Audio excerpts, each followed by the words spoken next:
এই রাস্তাটা ধরে যাচ্ছিলাম।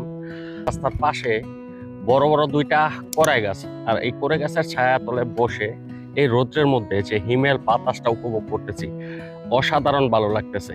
একটু দেখেন প্রকৃতিটা এখানে কত সুন্দর।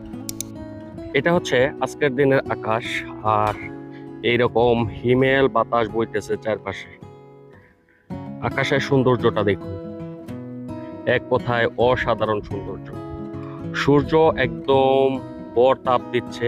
রাস্তার উপরে এই যে দুইটা কড়ই গাছ, এই কড়ই গাছ দুইটার ছায়াতলে বসে এই ঠান্ডা শীতল আবহাওয়াটা উপভোগ করতেছি।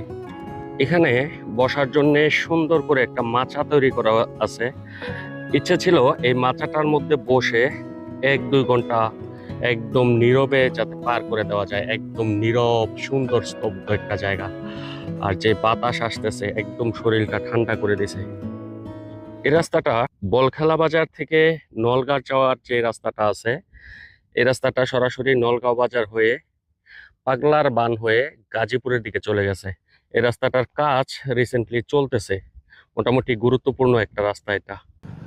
রাস্তার পাশে এরকম সুন্দর দৃশ্য অনেক সময় পাওয়া যায় না। গাছের ফাঁকে ফাঁকে সূর্যের আলো উকি দিচ্ছে। মোটামুটি বেশ ব্যস্ত একটা রাস্তা হচ্ছে এটা। এই যে মাঝে মধ্যে এরকম নসিমন, অটোরিকশা, সিএনজি এগুলা চলাচল করে। মাঝে মধ্যে এলাকার মানুষজন সাইকেল, রিক্সা এগুলা নিয়ে চলাচল করে। সব মিলিয়ে এই জায়গার সৌন্দর্যটা একদম অসাধারণ।